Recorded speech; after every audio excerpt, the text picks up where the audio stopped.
That's probably an understatement of the day. But I wanted to start this conversation off about kind of talking about this rebellion in both the Republican and Democratic parties. And what do you think is the seed of that? Maybe we can start with you, Ann, about kind of what's happening on the Republican side of things. But we've also seen that a lot on the Democratic side as well.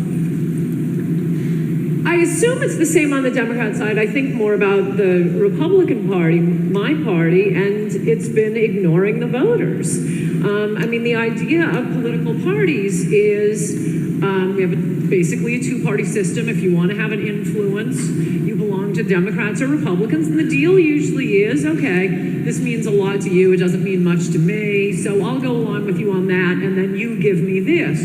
Well, for at least 30 years in the Republican Party, it's beginning to look like the rich, the plutocrats, and the Wall Street get 100% of what they want, and what ordinary voters get zero. They won't give us anything on the border. They won't give us anything on trade. I mean, my own party, they just keep saying screw you to their voters, and all we care about are the donors, and we need the money to run the campaigns. And I think there is a lot of this going on with the Democratic Party, so I don't fixate on it as much, but I'm sorry, I think Bernie Sanders is right with Hillary. Well, let's see those speeches to Wall Street. Both parties are serving the rich and not serving the voters. And I think what we're going to see, well, we'll find out. But as the same thing happening with Brexit, the voters are coming back. So before we get to Van Jones, let me give my reaction to Ann Coulter. And that's exactly right. This is what we've been saying for years. But what happens in the Republican Party? They always kept pushing the what? The establishment candidates, right? It was always like, who was next in line? Dole. Then it was, in terms of Dole, then it was, McCain. And after McCain is, Romney. I mean, these are just, it's sort of like the good old boys network. And Ann is talking exactly right. That it's both parties. And that was Donald Trump. He saw that. I mean, he was in the private sector, and he had to deal with both. He had to deal with Democrats, he had to deal with Republicans as well. But the fact of the matter is, Ann brings it up, that both parties are at fault here, and they really were screwing over. And it really is no more Democrat versus Republican, conservative versus liberal, right versus left. No, it really is the elitists and the establishment versus the regular average American person, what we call flyover country.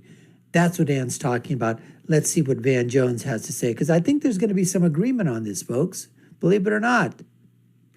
Do you see that same thing happening in the Democratic Party? Is that what you think the Bernie Sanders kind of uprising is all about? Look, folks are pissed. People are sitting on a white-hot stove, and they've been screaming for a long time, and nobody's responded. And so I think I didn't endorse either of the candidates, but I was very inspired by the Bernie Sanders rebellion because I think that both political parties signed off on these terrible trade deals. They both said that if you just do what we say, if you just do it our way, trust me, you're going to be better off. Now, the reality is, if you want to be honest, so in some ways, people are better off. You can go to Walmart and get cheap stuff, but the beneficiaries of globalization are diffuse and ungrateful. The victims are concentrated and pissed, okay? And that's what's driving this thing in both parties. I think the difference, though, is you said two things. You said the border and you said trade. And I think that shows a little bit of the difference. When you guys talk about trade, I love it. You guys talk about NAFTA, I love it. You guys talk about selling American workers down, I love it. It's like a warm, nutritious bowl of carrots and soup. And then you put in the anti-immigrant poop. And then I can't eat it because I don't agree about the anti-immigrant poop. Well, that's what I think is. let me just respond to that. I mean, Van just pretty much basically was, I guess, in agreement with Ann Coulter, saying both parties, both people on both sides, everybody's ticked off, everybody's pissed. But he said, then he basically said, when you talk about the border, when you talk about NAFTA, I love it. Talk about this, I love it. Warm bowl of soup, blah, blah, blah, blah, blah. But then he had to bring in what? Race. He had to bring in color. He had to add that to the soup recipe. And then he said, that's just a bunch of poop. And then I can't eat it. I don't love it anymore. I mean, this is exactly what happens when you don't have an argument to go to. What do you attack Republicans with? What do you attack conservatives with? What do you attack white people with? Especially if consider yourself to be a minority or black, or I don't know what Van Jones considers himself, if he's African American or a black American, but he considers himself to be what? A victim, not a victor, a victim. And so what do? Go the old standard, bring out the R card racist, bring out the B card bigot. That's what happens, folks. Anyways, let's continue. It's been both parties saying that to voters, and I mean, that's what Bernie Sanders used to say. We need to protect American jobs. That's what Jesse Jackson used to stand and protest at the border. Whose jobs are being taken? Cesar Chavez, he was the one who originated the phrase wetbacks to protect the Hispanics who already lived here. Okay, boo Cesar Chavez, or you boo a fact. And as soon as Bernie started running for president, I would have agreed with him. I mean, if Trump hadn't come along on trade and on immigration, because he wanted to protect American jobs for the working class. And then as soon as he runs for office as a Democrat, and this is often what happens with both parties, well, okay, sorry, now you have to go speak to La Raza, and now you're for open borders. And that's exactly what happened. 2 weeks after he announced, he spoke to La Raza, changed his position 180 degrees. I think you see a lot of the same thing with Elizabeth Warren. If I listen to her rhetoric, her anti-Wall Street rhetoric, I am second to none in being, anti the bankers and Wall Street and plutocrats who really don't care about ordinary people. There has been a division of the haves and the have-nots like we have not seen in history before, and that is globalism. But as soon as you start running with one of those parties, you have to toe the line and suck up to Wall Street. So let's talk about. And that's exactly true. That's what happens. That's what made Donald Trump so great, because he basically, gave the middle finger, both hands, he did that and said, that's it. I'm outside the political sphere. But what happened is, like you said, you're running, you've got your points, but then once you actually put that hat, toss it into the ring, especially if you're with the Democrat side, and let's say with the Republicans as well, but more so with the Democrats, identity politics come into play. Like she said, you go speak to the people, and then all of a sudden, what you said a few weeks ago, complete turnaround. About globalism, right? You mentioned Brexit briefly. I'd be interested in both of your kind of opinions. If you think what happened in England is going to potentially come over here, or if you think it could manifest itself differently here. I think it already has. Yeah, you see a pyramid. Donald Trump got more votes than any Republican in history, and that is with the entire establishment denouncing him. This isn't how it's done, and no, you can't talk about these things. I mean, it really is amazing that it wasn't just the Democratic Party. It wasn't just the Republican Party. It was also the entire media. It's also the entire donor class, all telling him he can't talk about this stuff. And he wins more votes than any Republican in primary history. I think for me, the immigration stuff is very painful. Because I think I know this is not an abstract conversation for me. I'm very close to folks who are immigrants, who come from immigrant families, immigrant neighborhoods. I did a lot of my work in Oakland, in the Bay Area. I'm very close to a bunch of Muslims.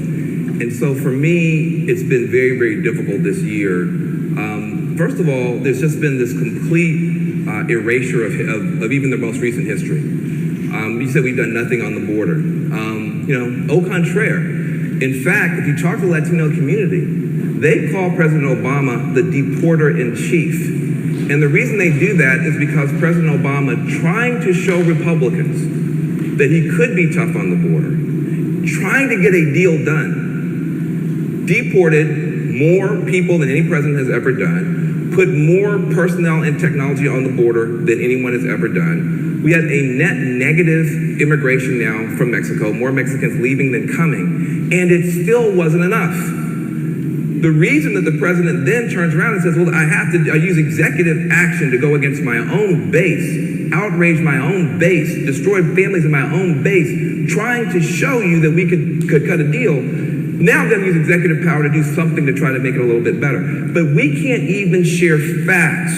This is the first choose your news election. You pick your filter gives you your facts, and we can't even agree on the basics. It is not true that we have an open border. It is not true the president hasn't done anything. The problem is he got left at the altar when he did. Well, this was Van Jones here basically now saying that Obama was, also did some things that he didn't appreciate. Now, the difference is that I didn't see Van Jones calling Obama a racist.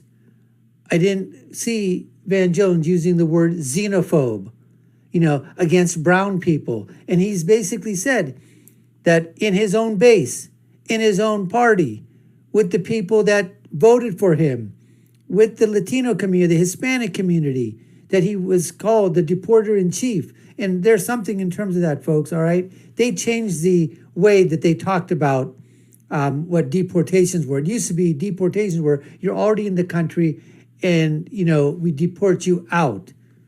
Obama and his administration changed the ruling to say somebody comes to the border, well, they just cross over the border or they're right at the gate and you turn them around, whether they step on American soil or not, they consider that a deportation. So, the numbers were great. Look at what he was doing, to try to, Van Jones, and placate to Republicans and to the conservatives that, hey, Obama, he really is a big-time deporter. He really is getting rid of a lot of illegal aliens from here. Not true at all. Not true at all. But like I said, is Van Jones, with the veracity that he would attack Trump for being a xenophobe, being a bigot, being a racist, for saying that he would like to do the same thing for immigration that Obama has currently done for the past 8 years. Boy, you talk about calling the kettle black. I don't know about that. Anyways, we appreciate you taking time to watch. You've been watching the Dr. Nasser Sheikh Show. I've been your host, Dr. Nasser. If you haven't already done so already, subscribe to the channel, hit that notification bell, like, share, and follow us. Put your comments down below. Let us know what you think. I'll leave you with my final thought, which is, when you're right, you're right. And when you're left, you're wrong. We'll see you again next time, folks. Take care and stay safe.